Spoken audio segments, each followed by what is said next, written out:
십자가형은 원래 그 동양의 그 기운을 두고 있다고 합니다. 페르시아인들이 그 십자가형을 처음 고안했고, 그 알렉산더 대왕이 그들에게서 십자가형을 배운 것 같다라고 역사학자들은 이야기합니다. 또 그 제도를 로마가 배워서 이제 사형 제도의 수완으로 십자가형을 완성시켰다고 합니다. 근데 이 로마의 십자가형을 상상을 초월할 정도로 아주 잔인했다라고 이야기하죠. 그리고 그 십자가형을 당하는데 그 이미 세워져 있는 세로로 세워져 있는 그 기둥에 그 또한 가로 기둥을 그 십자가형을 당하는 사람이 끌고 가서 그리고 손 뒤로 묶어 손 옆에 못을 박고 그리고 그 기둥을 이미 세워지는 기둥에 딱 이렇게 고정시키면 십자가가 되잖아요. 그리고 발에도 못을 박습니다. 그렇게 되면 이렇게 몸에 무게 때문에 쭉 찢어질 거 아니에요. 그래서 어떤 때는 그 위에 다시 밧줄도 묶곤 했었다라고 이야기합니다. 보통 36시간이 지나기 전에 그러니까 한 36시간 전에는 보통 죽지 않고 고통만 당하고 또한 한 2, 3일 정도는 많은 사람들이 살아 있었다라고 이야기합니다. 타는 듯한 목마름, 모욕의 고통, 경련, 현기증, 수치, 죽음을 눈앞에 둔 고통, 공포, 이 모든 것은 십자가형을 더욱더 공포스러운 처형수단으로 만들기에 충분했다라고 이야기합니다. 예수님께서는 금요일 날 오전 제3시, 성경에서 제3시라는 것은 오늘날 우리 시간으로 오전 9시입니다. 금요일 날 오전 9시 제3시에 십자가에 달리셨다라고 마가복음 15장 25절에 이야기합니다. 그리고 오늘 본문에 보시면은 44절에 보시면은 그 다음에 제6시 그러니까 12시 정오에 해가 빛을 잃고 깜깜해졌고 제9시 오후 3시에 숨을 거두셨다라고 이야기합니다. 그러니까 9시부터 오후 3시까지 한 6시간 동안 십자가에 달려 있었다. 그 보통 사람보다 예수님께서 빨리 돌아가셨음을 우리가 짐작할 수가 있습니다.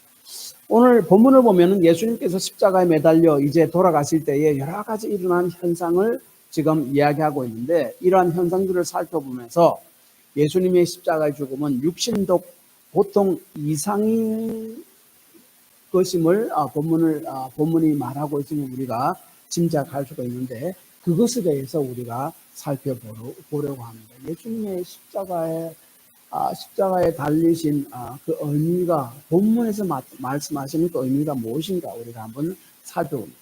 예수님께 십자가에서 달리신 그 십자가의 죽음은 범죄자에 대한 하나님의 심판을 의미합니다.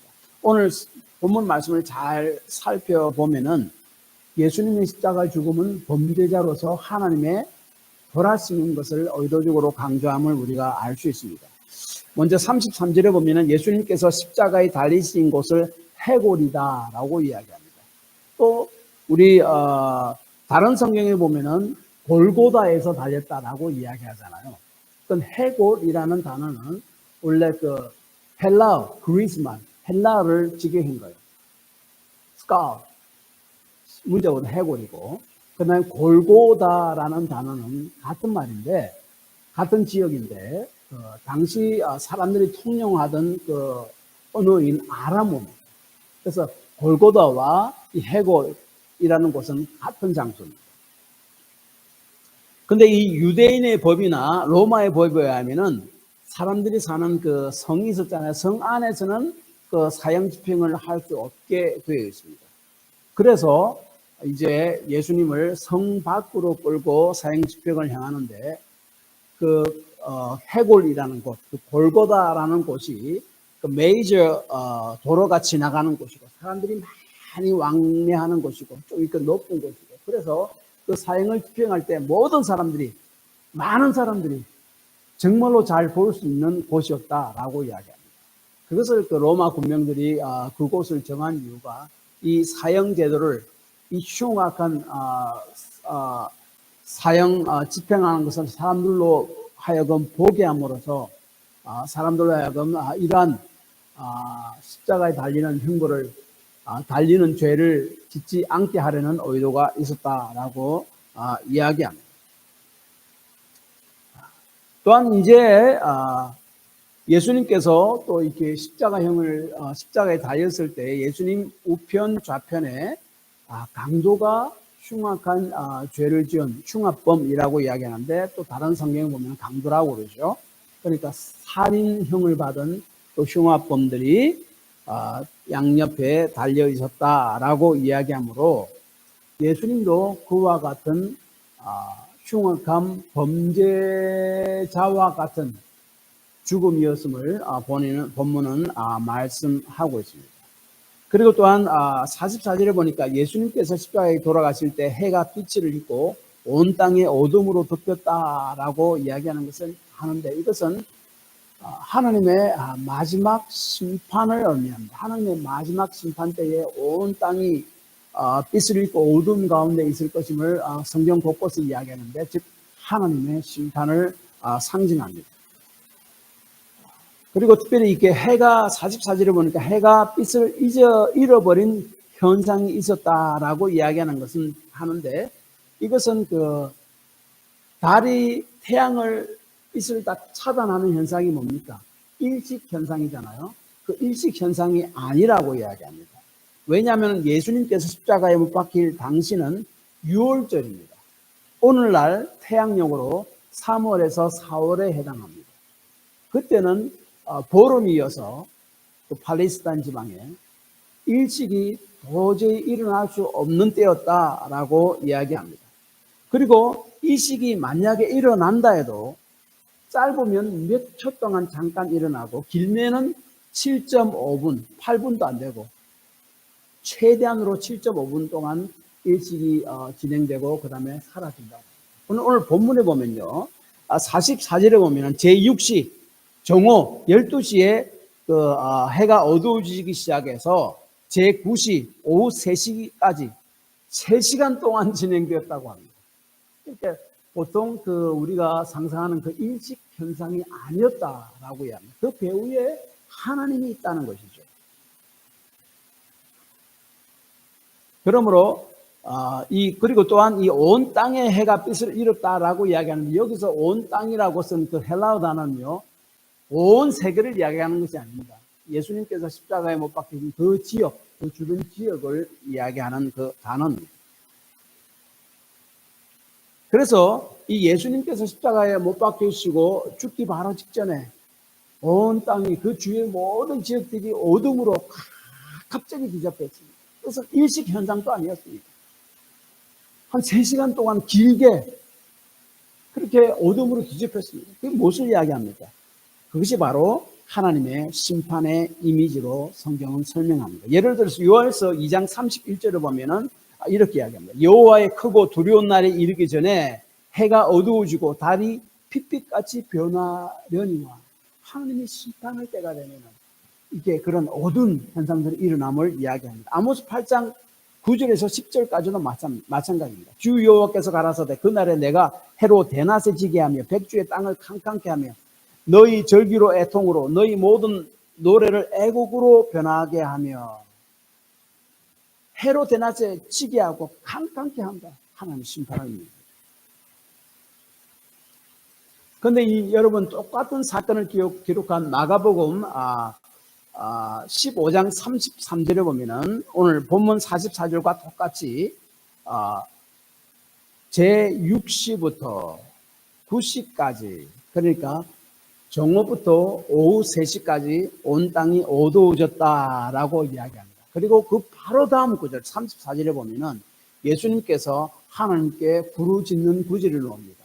엘리 엘리 라마 사막다니, 이를 번역하면 나의 하나님 어찌하여 나를 버리셨나이까 하는 뜻이라. 무슨 말입니까? 해가 어두워지는 동시에 예수님께서 왜 나를 버리십니까? 라고 부르짖잖아요. 하나님의 심판을 옵니다. 그리고 마가복음 14장 27절에도 이미 하나님께서 말씀하셨잖아요. 내가, 하나님께서 목자를 치리니, 예수님이 이야기합니다. 양들이 크게 그래서 어두워지는 그 현상, 예수님께서 돌아가신 직전에 그것은 바로 하나님께서 심판하는 심판을 상징하는데, 의미하는데, 예수님을 지금 하나님께서 심판하고 계심을 말씀합니다. 무엇 때문에 예수님을 심판합니까? 예수님의 십자가의 죽음은 예수님의 하나님의 심판받으심은 우리 범죄를 대신한 하나님의 심판이다 하는 것을 성경은 이야기합니다. 이 35절에 보면요, 예수님께서 십자가 못 박혀 달렸을 때에 사람들은 예수님이 엄청난 능력자로, 그래서 기적을 많이 일으켰잖아요. 그래서 자신들이 지금 로마의 압제를 받고 있는데 로마 압제로부터 해방시킬 그런 영웅으로 기대했습니다. 그런데 힘없이 잡혀 십자가 못 박혀 돌아가니까 막 실망했잖아요, 사람들이. 예수님을 다 떠납니다. 예수님을 그렇게 환호하던 그 사람들이 예수님을 향해서 막 욕을 하고 그렇게 합니다. 그래서 예수님 십자가 밑에 있던 그 관원들은 예수님을 향해서 이렇게 이야기합니다. 35절. 저가 남을 구원하였으니 자기도 구원할지어다. 조롱하죠. 군인들도 예수님이 희롱합니다. 36절, 37절에 보면 내가 만일 유대인의 왕이었거든 내가 너를 구원, 네가 우리를 사람을 구원한다고 우리 이 땅에 왔지 않느냐? 그러면 네 자신을 먼저 구원해봐라. 죽음에서. 라고 아주 조롱합니다. 그리고 예수님과 함께 십자가에 달린 행악자 중 한 명도 예수님을 조롱했습니다. 39절. 내가 그리스도가 아니냐? 너와 우리를 구원하라. 그리스도라는 말은 메시아, 구원자란 말입니다. 이거 스스로 네가 구원자라고 이야기했지 않냐? 그러면 네 자신부터 먼저 구원해라. 예수님을 조롱합니다. 그런데 예수님은 이들에 대해 아무런 응답을 하지 않으셨습니다. 물론 예수님께서 십자가에서 당장 내려올 수 있었습니다. 그러한 능력도 있었습니다. 폭풍이 몰아치는 바다가 그분의 한마디로 잠잠해진 사건들 우리 기억하지 않습니까? 거라사 지방의 한 남자가 참 수많은 귀신을 들렸습니다. 그런데 그 귀신들이 예수님의 한마디에 벌벌 떨며 다 도망가 버린 그 사건, 쫓겨난 그 사건 우리가 기억하지 않습니까? 죽어서 썩은 냄새가 나던 송장이는 나사로를 명령으로 다시 살리신 예수님. 이것이 불과 지금 십자가 못 박혀 달려진 며칠 전에 일어난 일이에요. 아주 프레시한 그런 사건입니다. 그런데 예수님은 잠잠하십니다. 왜 그렇습니까? 예수님을 잡으러 이제 군인들이 대제사장의 종들과 함께 왔을 때에 성격 급한 베드로가 자신이 가지고 있던 칼로 대제사장의 종을 탁 내리쳤습니다. 그때 그 종의 귀가 탁 떨어져 나갔습니다. 그때 예수님께서 그 귀를 다시 붙여주셨어요. 그런 기적도 그 당시에 행했습니다. 그리고 예수님께서 이렇게 말씀하셨죠. 마태복음 26장 53절. 너는 내가 내 아버지께서 구하여 지금 12 영도 되는 천사를 보내시게 할 수 없는, 내가 천사를 보내서 이 사람들을 당장 어떻게 내가 꼼짝 못하게 할 수 없는 줄 아니, 할 수 있다. 그런데 내가 지금 그렇게 하지 않는다라고. 왜 그렇습니까? 그 이유가 뭡니까? 예수님은 자신을 구원하러 온 것이 아니라 우리를 구원하러 오셨기 때문에 그렇습니다. 그래서 예수님께서는 우리 죄를 대속하기 위해서 자신이 고난을 받고 반드시 죽어야 함을 이미 알고 계셨습니다. 누가복음 9장 22절에 보면은 예수님 이렇게 이야기하죠. 나는 인자는 고난을 받고 죽음을 당하고 다시 살아나야 하리라. 이 말은 원래 그 헬라어 원문에 보면요, 아주 굉장히 강한 그 필연성이 강조됩니다. 영어로 이야기하면 it is necessary 혹은 it must. 반드시 인자는 고난을 받고 죽임을 당해야 됩니다. 왜 그렇습니까? 인간의 죄는 하나님이신 예수님께서 사람의 몸을 입고 와서 우리 죄를 대신 지고 형벌을 받지 않으면 용서될 죄가 아니기 때문에 그렇습니다. 그러므로 예수님께서는 고난을 당하시면서 죽기까지 사람들의 조롱에 응답하지 아니하시고 그 멸시와 조롱을 다 받으셨다라고 성경은 기록합니다. 그리고 자신의 영혼을 아버지 하나님의 손에 부탁하시고 숨을 거두셨다라고 46절에 이야기합니다. 모든 것을 하나님의 손에 다 부탁합니다. 만약 그 조롱하는 사람들 이야기를 듣고 예수님께서 기적을 행하셔서 그 십자가에서 당장 뛰어내려 오셨다고 생각해 보십시오. 우리는 여전히 죄 가운데 있고 우리는 우리 죄로 인해 하나님의 형벌을 받을 수밖에 없을 것입니다. 그러나 우리를 위해 예수님께서 잠잠하고 조롱과 모욕과 고난과 고통, 죽음까지 다 감내해 나셨다 하는 것을 이야기합니다. 필립 얀시의 하나님 당신께 실망했습니다 라는 책을 보면 이런 이야기가 뭡니까? 영어로 God be damned, 욕이잖아요. 직역하면 뭡니까? 하나님이 저주를 받아야 된다. 보통 God damn 이렇게 이야기하잖아요. 우리는 예수 믿는 사람 잘 쓰지 않습니다. 그때 사람들이 그런 욕을 언제 합니까? 자신의 삶을 살면서 불공평한 일을 당하거나 자기도 받아야 되지 않은 어려운 일들 막 갑자기 당할 때에 하나님을 향해서 하는 말이잖아요. 고통을 당해야 하는 것은 내가 아니라 바로 하나님 당신입니다. 그러니까 욕이죠. 하나님께 불평하고 원망하는 말이죠. 그런데 필립 얀시는 이렇게 하죠. 이렇게 이야기하죠. 십자가 위에서 하나님은 정말 저주를 받으셨다. 발가벗겨져 창자국이 난 예수님이 달렸던 십자가는 이 세상의 온갖 잔인한 폭력과 불의를 모두 나타낸다. 철저히 불공평한 세상, 그렇지만은 희생적인 사랑의 하나님의 모습을 보여주는 것이 십자가입니다. 실제로 하나님의 저주를 받은 곳 십자가임을 이야기합니다. 그래서 십자가의 사건은요, 우리 죄로 인한 하나님의 저주와 심판을 예수님께서 묵묵히 받은 사건이다라고 이야기하고 있고, 그것을 로마서 4장 25절을 이렇게 표현합니다. 예수는 우리의 범죄함을 위하여 내어주니 되고 또한 우리를 어렵다 하심을 위하여 살아나십니다. 그 다음에 또 좀 더 중요한 또 사실은요, 십자가는 우리가 하나님의 생명과 하나님의 친밀한 관계 속으로 들어가게 하는 역할하는 그런 사건이었다라고 이야기합니다. 45절에 보면 예수님께서 이제 숨을 거두실 때에 성전 휘장 한 가운데가 찢어졌다라고 이야기합니다. 여기 보면은 헬라어를 보면 좀 더 정확한데 패시브입니다. 수동태입니다. 내가 찢은 것이 아니라 누구에 의해서 찢어졌다라고 이야기합니다. 이것을 신학적 용어로 divine passive라고 합니다. 신적인 수동태. 성전 휘장의 중간이 찢어졌는데 누구에 의해서 찢어졌는가? 하나님에 의해서 찢어졌다라고 이야기합니다. 또한 마태복음 27장 57절과 마가복음 15장 38절에 보면 휘장이 위에서부터 아래로 찢어졌다고 합니다. 그러니까 위에는 누굽니까? 하나님이 찢어졌음을 이야기합니다.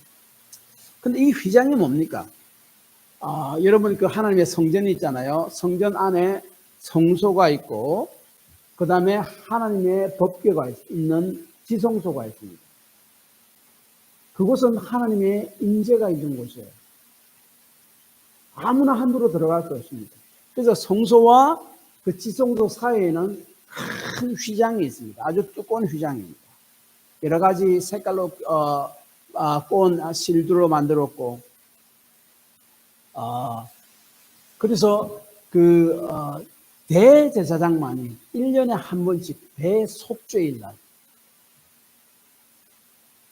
지성소에, 그러니까 휘장을 지나서 지성소에 들어가서 하나님께 속죄 제사를 드릴 수 있는 그런 곳이었습니다. 그래서 이 휘장에는요, 출애굽 23장 보면은 수가 놓여 있는데 휘장 중간에 그룹이 천사 이름이잖아요. 그룹 천사로 수가 놓아져 있습니다. 그래서 그룹 천사들이 수로 놓아져 있고, 그러니까 그 휘장으로 딱 가려지고 있어서 아무나 그 하나님의 거룩하신 그 지성소 안으로, 하나님 임재가 있는 지성소 안으로 들어가지 못하게 막는 역할을 하는 표시였습니다.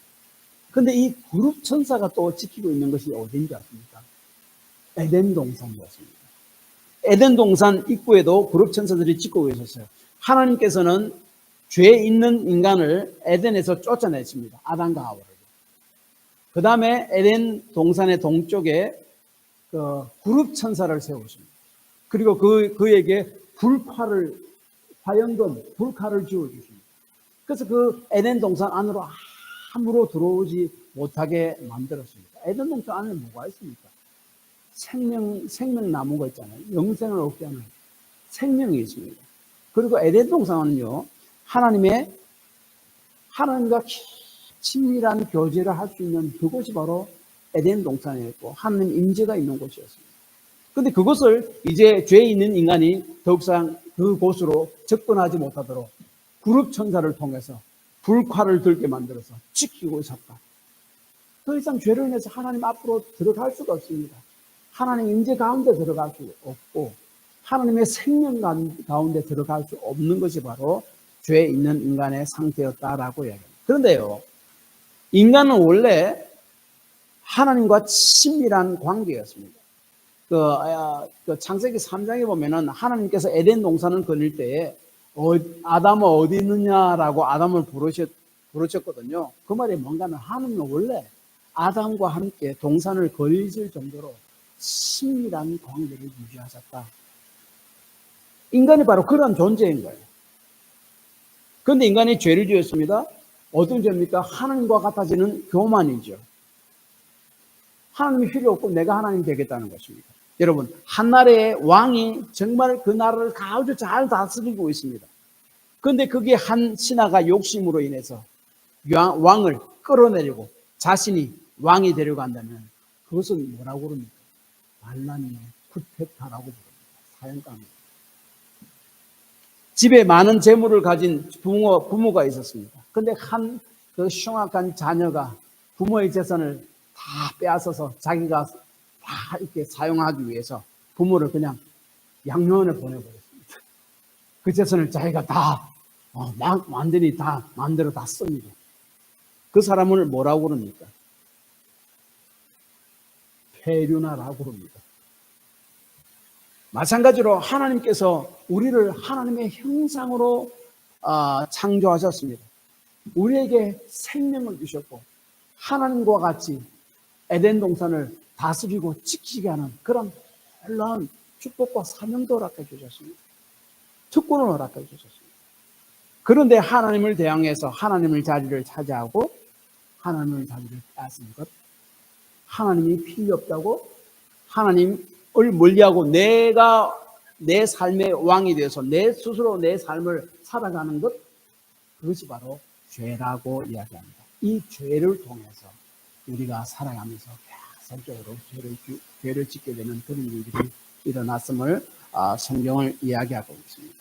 그래서 하나님께서는 죄에 있는 인간을 하나님과 거닐 수 있었고 그 하나님의 생명을 계속 이렇게 공급받을 수 있던 그 에덴에서 쫓아내셨고 에덴 동산 동쪽에 그 입구에 화영금 불칼을 가진 천사 그룹을 딱 세움으로 그 에덴에 들어가지 못하도록 막으셨다라고 창세기 3장 24절에 말씀합니다. 그런데 예수님께서 십자가에 돌아갔을 때 그 휘장이 찢어졌다라고 이야기합니다. 누구든지 이 휘장을 지나서 하나님의 임재가 있는 지성소로 들어갈 수 있게 되었다라고 이야기하죠.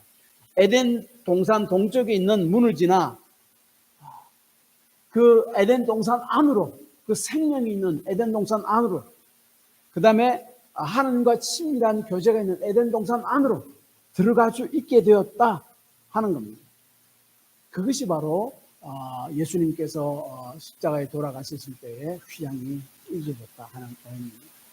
그런데 이 놀라운 일들은요, 예수를 믿는 누구에게 임합니다. 그래서 십자가의 한 강도에게도 임했다라고 40절 이하에서 이야기합니다. 예수님과 함께 십자가에 못 박혔던 행악자 중 한 명은요, 예수님을 조롱했잖아요. 그렇지만은 다른 행악자는 예수님을 조롱하는 그 사람을 꾸짖었습니다. 예수님을 꾸짖지 말라. 우리는 우리가 행하는 죄로 인해서 우리가 이렇게 십자가 형을 받지만은 이 예수님은 우리와 같은 죄를 지은 분이 아니다. 그렇게 도로에 꽂았습니다. 그리고 나서 예수님께 42절에 이렇게 부탁하죠. 예수여, 당신의 나라에 임하실 때에 나를 기억하소서. 이 흉악한 범죄를 지르고 사형의 언도를 받은 이 사람은요, 죽은 자의 부활을 믿었고 죽음 이후에 세계가 있다는 것을 알았습니다. 예수를 믿었다는 말이에요. 그래서 예수님에게 그런 신앙을 고백한 거예요. 예수님께서 그에게 이렇게 대답하셨습니다. 43절, 내가 진실로 내게 이르노니 오늘 내가 나와 함께 낙원에 있으리라. 여기서 내가 진실로 내게 이르노니라는 표현은 예수님께서 굉장히 엄숙하게 하는 약속이에요. 그리고 이 낙원에 이르는 이 낙원이 뭡니까? 성경을 보면요, 창세기 2장이나 이사야 51장 3절이나 에스겔 28장 13절 구약 성경을 보면은 이 낙원은 아담과 하와가 살던 그 에덴 동산을 이야기했습니다. 에덴 동산, 죄로 인해서 더 이상 그룹 천사가 막고 있고 들어갈 수 없잖아요. 성전 안에 지성소에 들어가는 그 입구도 큰 휘장이 막고 있는데 그 휘장 중간에 그룹 천사가 수놓아 있습니다. 하나님 임재 속으로 들어갈 수 없습니다. 그 휘장이 다 찢어졌습니다. 하나님 임재 가운데 들어갈 수 있게 됐습니다. 그래서 예수님께서 이 신앙 고백을 한 같이 십자가에 달린 그 한 강도에게 내가 오늘 나와 함께 낙원에 있습니다 말이에요. 사실 너는 이제 휘장을 지나서 하나님의 임재 가운데 들어갈 수 있고 에덴 동산 그 입구를 지나서 하나님의 생명이고 하나님의 친밀한 교제가 있는 그곳으로 너는 들어갈 수 있는 자가 되었다라고 말씀하는 것입니다. 그래서 그 성경을 보면 예수를 믿고 구원받는 것을요, 하나님께로 다시 돌아오는 것으로 표현합니다. 그리고 예수를 안 믿는 사람들은요, 뭐 태어나면서부터 내가 예수를 안 믿다 하지만은 그래도 그 사람들은 원래 하나님과 교제하도록 만들어진 존재인데 어떻게 해서 하나님을 모르고 그냥 하나님을 떠난 자로 성경은 묘사합니다. 그래서 그 누가복음 15장에 돌아온 탕자 비유에서 아버지를 하나님으로 비유하고 아버지 품을 떠난 그 탕자를 바로 우리를 비유하잖아요. 그래서 그 탕자가 돌아오는 것을 아버지께로 돌아온 것으로 비유합니다. 그래서 예수를 믿는다는 것은요, 원래 우리는 하나님의 형상으로 지음받았고 하나님께 속한 자였습니다. 하나님의 다스림을 받고 하나님의 임재 안에서 하나님의 생명을 받아서 하나님과 친밀한 교제 안에서 살 수 있는 존재로 그런 지음을 받은 존재였습니다. 그런데 우리 조상 아담의 죄로 인해서 그 하나님으로부터 떠나 있었다는 거예요. 그래서 예수 믿는다는 것은 원래 우리 자리로 돌아오는 거예요. 그래서 예수님께서 십자가 못 박혀 돌아가심으로 휘장이 찢어졌다는 것은 원래 내가 너를 있는 자리로 너를 불러들인다 하는 초청의 말씀입니다. 그래서 베드로전서 2장 24절 25절 이렇게 이야기합니다. 친히 나무에 달려 그 몸으로 우리 죄를 담당하셨으니 이는 우리로 죄에 대하여 죽고 의에 대하여 살게 하려 하심이라. 그가 채찍에 맞음으로 너희는 나음을 입었나니 너희가 전에는 양과 같이 길을 잃었더니 이제는 너희 영혼의 목자와 감독되신 이에게 돌아와니. 예수를 믿는다는 것입니다. 원래가 하나님께서 만들어주신 그 자리, 하나님께로 돌아옵니다. 내가 예수를 믿겠습니다라고 고백하였습니다. 하나님께서 잘했다, 환영합니다. 그 발을 들고 여러분을 환영합니다. 돌아간 여러분이 다 그게 갑자기 기절에 들어갈 때 우리가 얼마나 환영하겠습니까? 그것과 같은 것임을 이야기합니다. 결론적으로 이렇습니다. 예수님의 십자가는요, 그를 믿는 자에게 하나님의 임재가 있는 지성소에 들어가는 문을 여는 사건이고 하나님의 생명이 있고 하나님과의 친밀한 교제가 있는 에덴 동산의 문을 여는 사건이고 이것은 바로 하나님의 임재가 있는 천국의 문을 여는 사건임을 말씀합니다. 하나님께로 돌아올 수 있는 길을 여신 사건이에요.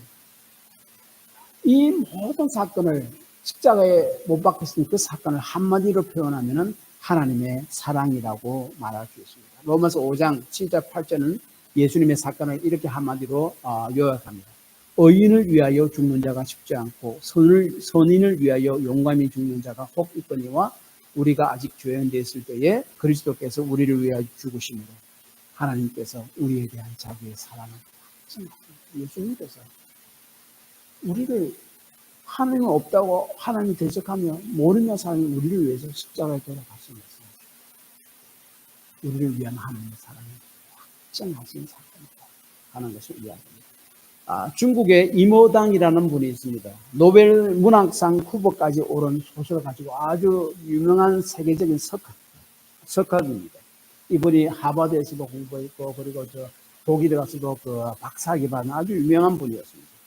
이분이 자서전적인 소설 이교도에서 기독교로라는 그 책에서 이렇게 이야기했습니다. 이 이모당이라는 사람은 원래 목사의 아들이었습니다. 그런데 청년 시절에 바람기가 있어가지고 교회를 떠났습니다.